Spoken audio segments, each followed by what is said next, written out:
I started my career as a waiter. This week on the Trailblazers, we have the founder and group CEO of the Amber Group, Dushyant Savadia. His company is behind the Amber Connect business, as well as the country's first coding academy, which was recently signed with the Prime Minister of Jamaica, Andrew Holness.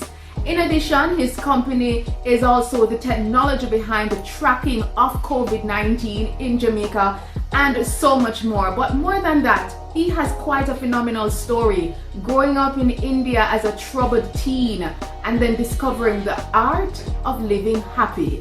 He shares with us those tools, those tips, as well as his rules for success. Stay tuned. I took a 75% beautiful black X5 to drive in a Tita, a second hand. And Oprah grabbed my hand. She was like, all right, show me. One thing that I learned from Steve Harvey's obstacle, I remember he had gotten fired from that particular radio station. If you don't get single-minded and push certain things, they never get accomplished. Yes, you have to be resolute in your purpose. That is right. And you have to put a timeline on it. That must be done by. Hi, this is Dushyant Savadia. I'm the founder and CEO of the Amber Group, and I am watching with you Trailblazers with Tamara McKayle. Watch it.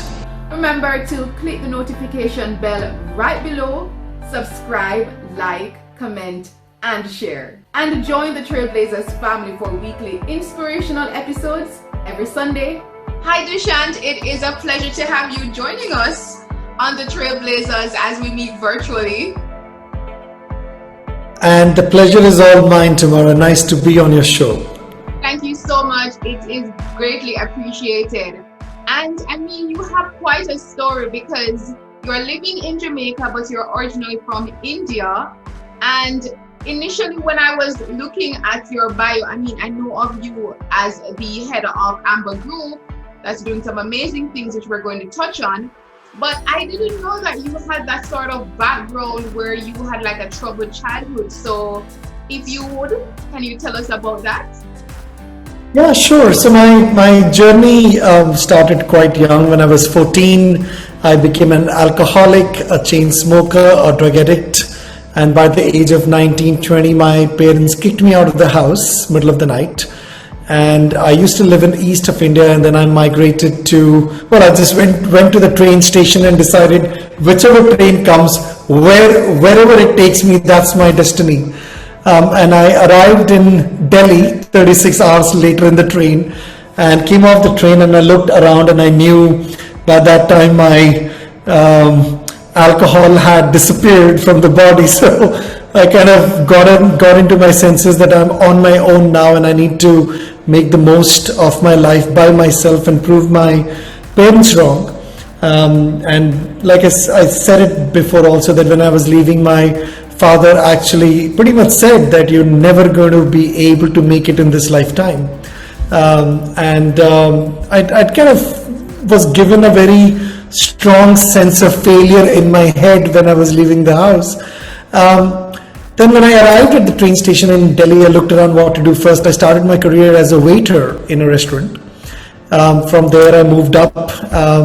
I transported gas cylinders for a trucking company. And then I moved up to work for a call center, and then I worked for Xerox. And then eventually by 1999, I was the head of training and development for Xerox products for Southeast Asia. Eventually, in 1999, I was exposed to the Art of Living Foundation, which is one of the world's largest non-profit organization which teaches stress management courses in over 162 countries across the world, with more than 800 million people who have benefited from these workshops globally. Wow. And I'm going to cut you a bit because before we even go into that and the art of living, I wanted to just try to figure out, so what was it for you? Was it because you were thrown out that you came to your senses, so to speak, and decided you had to get your life together? What caused that shift for you to just, kind of self-actualize? There is a saying, necessity is the mother of all creativity.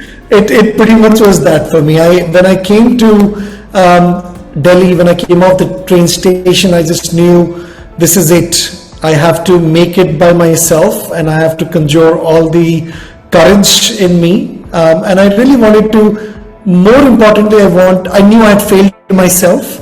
I had failed my family. I had failed my community. And all I wanted to do is get back on track and go back and make my family proud again, that, not everything was lost. Indeed, not everything was lost. All right, so you worked your way up. And no, tell me about the art of living. How did you get involved in that? And what is that about? My company had made it mandatory for all of the staff globally to take the Art of Living workshop. That's how I didn't have any interest. I was still drinking and smoking. But I had no interest in getting involved in meditation and breathing and human values coaching and emotional intelligence coaching. All of that was, I was just 22 years old, you can't blame me. So by the time I forcefully took the course, but that particular happiness program that we teach now, and I became a teacher of the Art of Living workshops eventually. But when I took this happiness program, it completely shifted how I perceived life, how I handled conflicts around me, how I understood people around me, and how I communicated with a sense of centeredness regardless of your situation.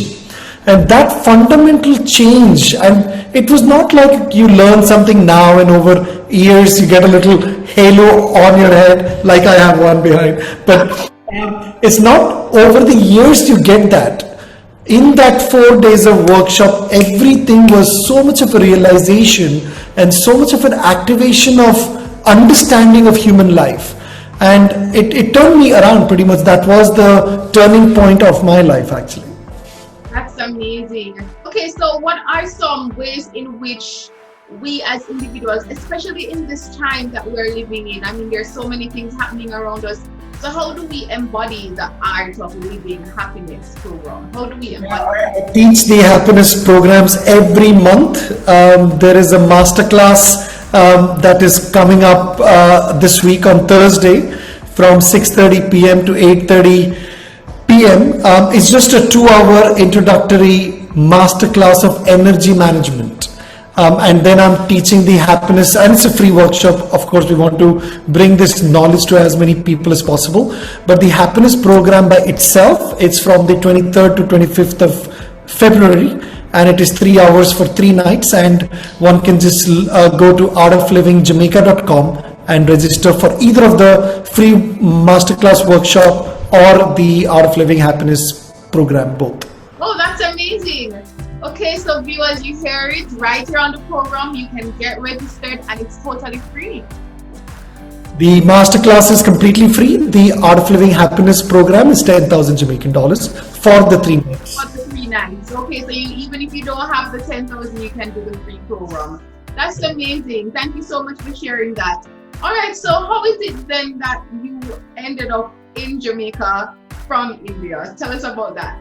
I was in the United Kingdom also for almost 12 years, so I've been moved around by the foundation. So in 2000, I gave up my full-time job and I wanted to serve humanity. So I gave up a very lucrative job and joined the Art of Living Foundation as a full-time international teacher for the Art of Living Happiness program and so on. So I traveled tens and tens of countries around the world, teaching Art of Living workshops in prisons, in corporates, in inner cities, schools, universities. And in 2011, the founder of the Art of Living asked me to come to the Caribbean because Art of Living did not have any presence this side at all, Tamara. So I started with Curacao and St. Martin and Barbados and Aruba, and eventually I came to Jamaica in 2012. And like everyone who has made Jamaica their home would agree with me, this country has something.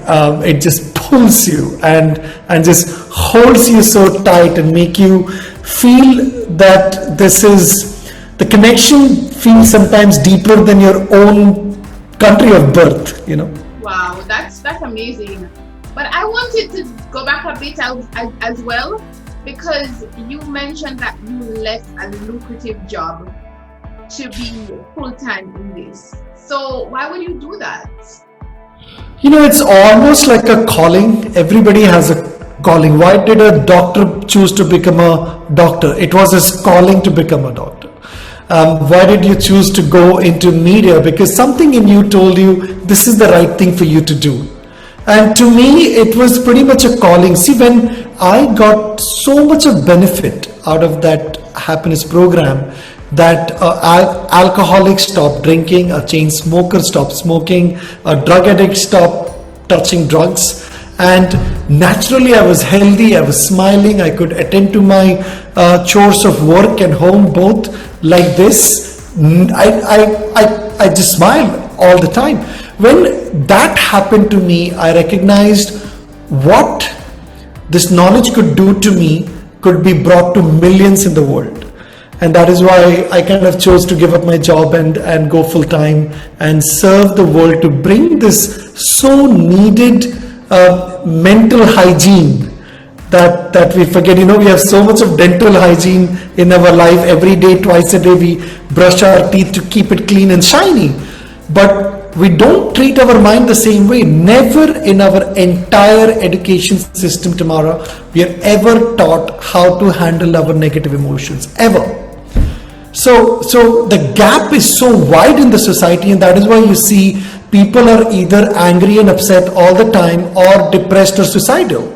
So to me, it was, how can I spread this joy? How can I make people smile from inside every day, regardless of their situation? So it was a calling. It was indeed a calling, as you mentioned. And how is it therefore that, or actually let me rephrase that. So therefore, do you believe that it is possible for anybody to turn their lives around? Because you yourself mentioned being a drug addict and, you know, drinking lots of alcohol, and you were able to transform your life. So do you believe that that is possible for just about anybody?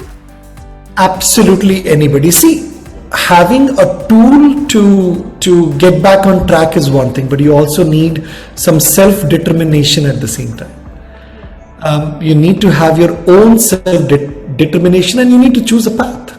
Do you want to continue down the destructive path, or can you say it's enough? I stop right now and take whatever tools are at hand, utilize them to become better, not just for yourself, but for your country as well. So it's more than just the tools, it's also a lot of your own desire to be better. And how does one identify their calling? Because you found yours, it wasn't a straightforward path, but then you said you felt it within you and you knew it was time, and you knew that was the decision you had to make. So how does somebody identify their calling? You know, I've always believed that the calling finds you. Just be patient. Whatever is best for you will find you and train you and get you there by itself. If you actually ask any of us who are now professionals, how did you get where you are? They'll say, oops, I don't know. Things just fell into place, I'm here. So we need to understand there is a bigger will at play that is bringing you your purpose, that is showing you your purpose and training you to be good at your purpose also. And like I said, the calling will find you. It will always find you. I agree with that, but at the same time, not everybody is receptive. So the calling is calling them, so to speak. They're not listening, or they're not in tune, they're not hearing. And the truth is, some people, maybe they're hearing it, but then they may be caught up, you know, in their 9 to 5. Maybe they have bills to take care of, the family obligations. So perhaps their calling is not going to be paying them as much, or for whatever reason, they're not answering that call. So even if it's calling them, how is it that they are going to be receptive enough to take action? You know, Tamara, to me, calling is one thing. We also have to think everything sensibly. if a calling takes you to a path of not caring for your families and not caring for your thing, that's not the right way to approach things also. I could take that decision because I was single. I had no commitments, no obligation. I slept in a street or in a 5-star hotel, makes no difference. But when you have obligations, when you have family who's depending on you, then you need to balance both. I would say you follow your professional pursuit, whatever is there, whatever is available to you right now, which provides for your food, your accommodation, your basic necessities and your families. At the same time, you should not give up on something that you truly desire to be in life. And sooner or later, both will meet and it'll crisscross. I believe that indeed. I certainly believe that. All right, so going on into some more professional aspects as well. How is it now that you created the Amber Group, and tell me about what does it do? I know recently you signed a major deal with the Jamaican government. I saw you all over the media doing that. But first, tell us about the Amber Group and how it came about. So Tamara, until January 2015, I was teaching Art of Living full time. So I was on a stipend of $1,000 US. And the foundation would give me we had a little apartment, and then I would have a car from the foundation. So foundation would take care of my bills, and I would get $1,000 stipend to maintain myself. So until January 2015, so from 2012 to end of 2014, I taught a lot of Art of Living courses across Jamaica. I taught more than 2,000 inmates in the prisons. I used to go to the prison every day at 9 o'clock and come out at 4 across all the 4 prisons in Kingston and in Jamaica, GP and Fort Augustus and all of them. And a lot of inner city work. I taught a lot of farmers, schools. I went to the Haile Selassie school. We taught the entire school the Art of Living workshop. So we did a lot of work till early 2015. And as a foundation, our income is from the public courses that we teach, or the corporate courses that we teach, where the students who can afford can pay and receive the wisdom, but also that money is reutilized back for the inner city community work and prison work and so on. But I can say it boldly, I still am, but I'm a bad businessman. I'm a humanitarian, not a businessman. So not being that business side very strong on me at that time, whatever we earned, we used all of that into the foundation's work. And one day in January, I woke up and realized we have no money. So much so that I couldn't even pay my rent. Because if the foundation is not earning money, I can't take money from the foundation to pay the bills on behalf of the foundation to accommodate me and my car and so on. So that is when I realized I have 2 choices. Tamara, either I could have gone back to all the corporates where I've taught courses, asked for some funding and continued, or I thought that's not a sustainable way to fund the charitable passion that we have from the Art of Living and personally.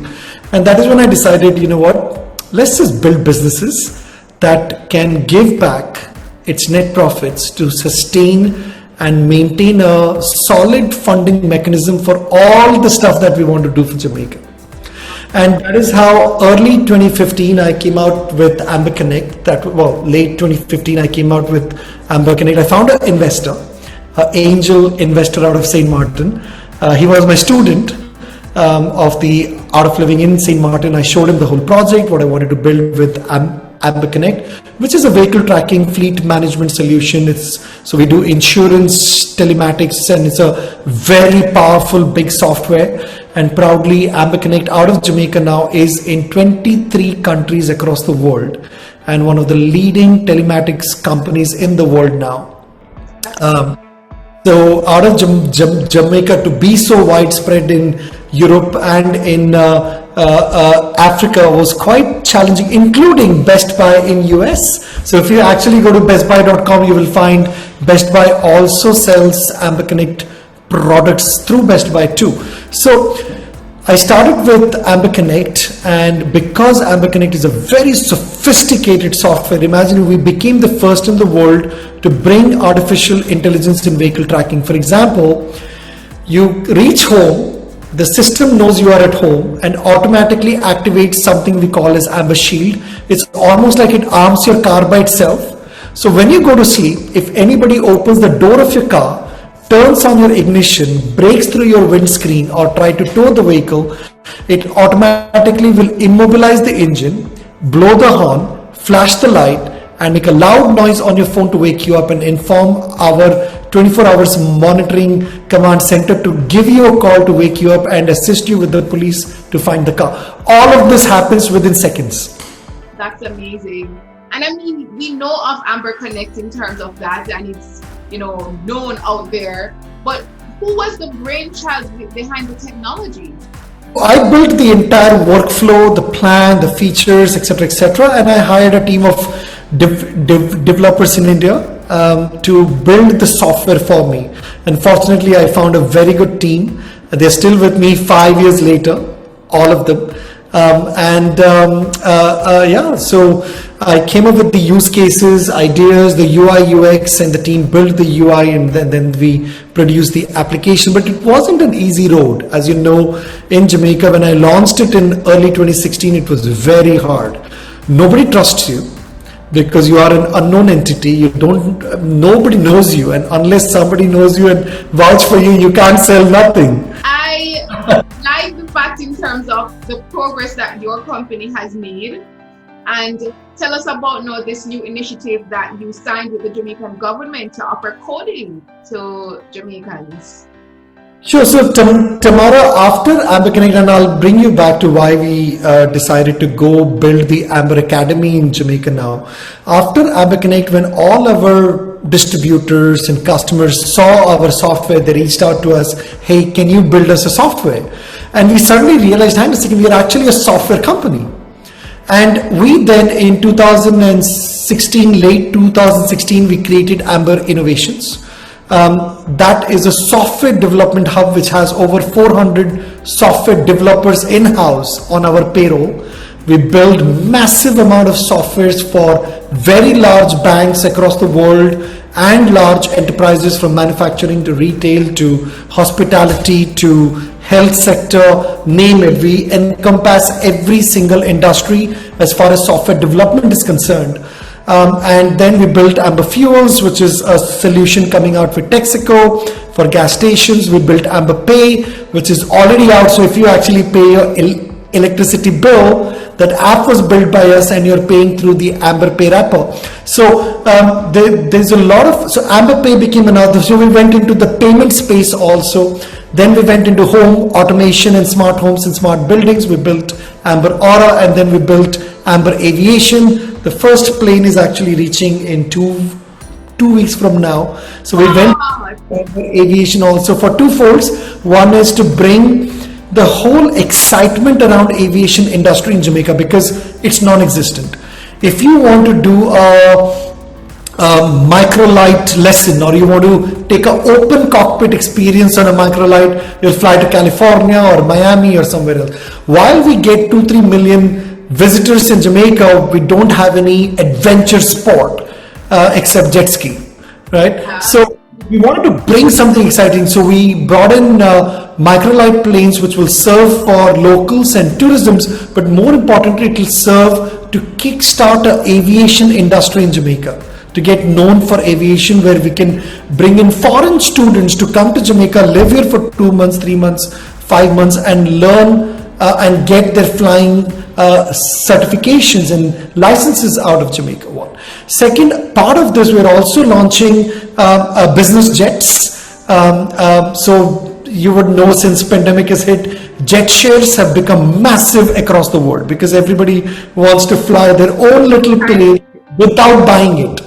So we are bringing in this whole new aviation industry around jet share, that you pay a annual membership fee and you fly to Miami or New York and buy a seat or a couple of seats for your family at a fraction of a cost than even paying for a business class flight or a commercial plane.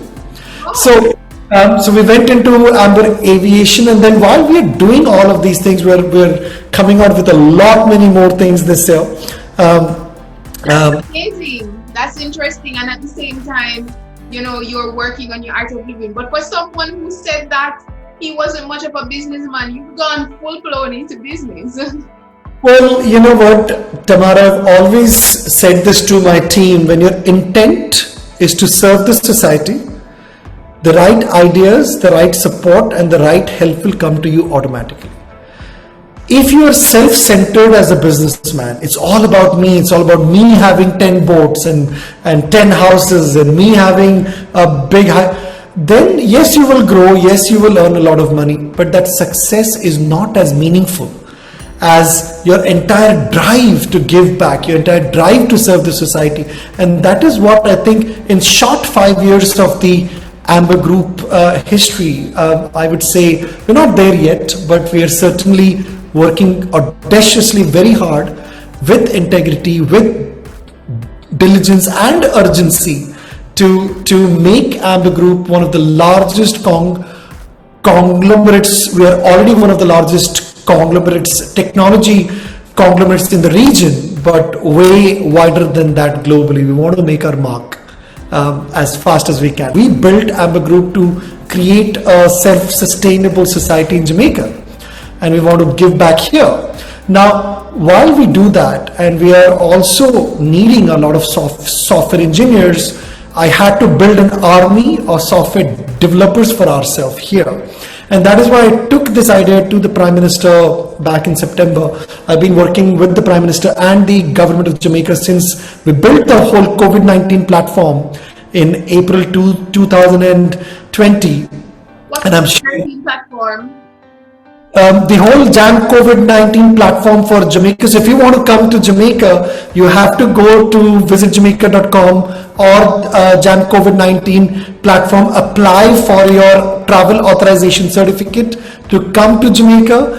That travel authorization certificate is approved by the Ministry of Health, and there is a whole tracking behind it, and it's a massive pandemic management solution that we donated it to the government of Jamaica. You donated it? Yes. What? I mean, I know of the platform, but I didn't know that your company was behind it, and also that you donated it.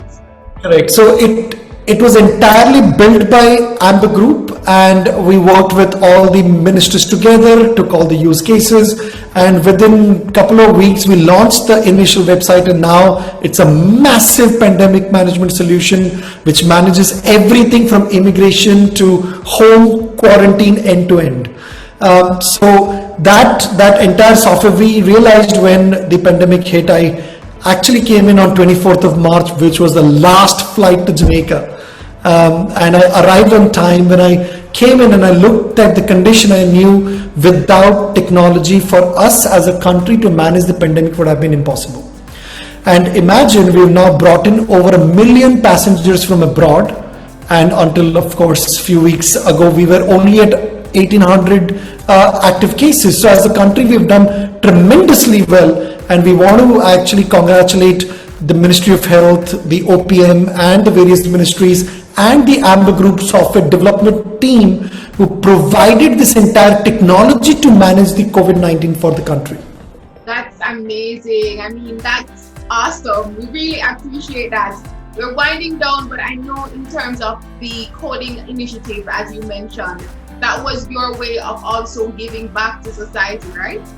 That is correct. So the entire coding academy, it is two intent. One, of course, if you look at where Jamaica is heading, we have bauxite, which is limited in its production and exports. You have coffee, which we can't grow more than we can grow. We have call center BPOs, which again, with so much of technology adoption globally and in businesses, the manual labor intensive jobs will go away. So it has to be replaced by some industry that will take over all of these call center jobs. So call centers are also going to be at risk down the road because chatbots and voice bots are becoming so prevalent in the industry. For example, Amber Connect has hundreds and thousands of users globally, but we have only 4 human support staff. Everything else is on chatbots. So the entire management of customers is happening by technology itself. If your GPS device is down, the system recognizes it's down, sends a command to the device, wakes it up.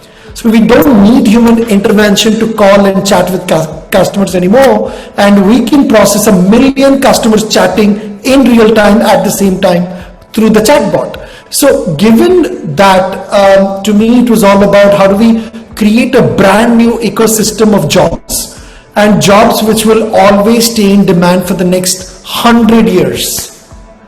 And coding is the way forward. No matter where you look, what you touch, everything is a machine, and every machine has a software inside, and we need more developers today in Jamaica to produce more software. So rather than us being a consumer of technology, we need to become the producers of technology. That is how we will scale the job market, which is stuck with low-end jobs, to really premium jobs, which we can then outsource globally. And as Amber Group, Amber Innovations, one of our business model is to provide resources to companies. So we come in, we do a business analysis, we give you resources that you hire through us, and we manage the development cycle and the technology adoption or innovation for your business. So we are already supplying resources left, right and center to a lot of large banks and government also in Jamaica. So why don't we, so then we decided to invest into training, because the biggest problem we have in Jamaica right now is also there's not much of experience or exposure to the latest technologies in the world. So we have that knowledge, we have that bank. So if we took our senior developers and master coders to train 4,000 kids a year, we as Amber Group will produce 4,000 developers every year who we can then spread them around to build our country's requirements and outsource them to build software for other countries also. That is indeed like, wow, you're doing a lot. And I mean, no doubt technology is the way to go, especially in these times. You know, the world is gone digital, but your company is way ahead. Thank you, Tamara. Okay, so my final question to you is, share with us and with our trailblazers who are watching, or aspiring trailblazers, I should say, who are watching, 3 rules for success that you can relate to us just from your own life and experience. 3 rules. 1 would be integrity. No matter what, do not lose your integrity. 2nd is diligence. Whatever you do, do it diligently. Lot of trailblazers and founders and a lot of those people who are aspiring to become tech innovators, be diligent in what you do. So integrity, diligence, and 3rd is urgency. Have a sense of urgency. You're not going to live forever. Opportunities are not going to stay forever. Do not slow down. Have a sense of urgency. What can I do today?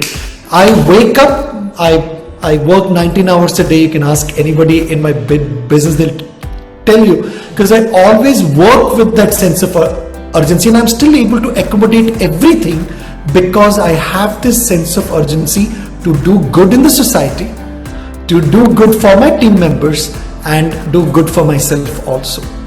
So without the sense of urgency, you will always procrastinate, you will always postpone stuff, and that is one of the biggest flaw that will slow any business down. Have a sense, and you need to inspire your team with the same sense of urgency too. Yeah. And we don't come to work, we come for fun. So Indeed. So integrity, diligence, and have a sense of urgency. Thank you so much, Dushyant. I really appreciate it. Keep up the amazing work that you and your company is doing. I really appreciate you sharing on the program. Thank you so very much, Tamara.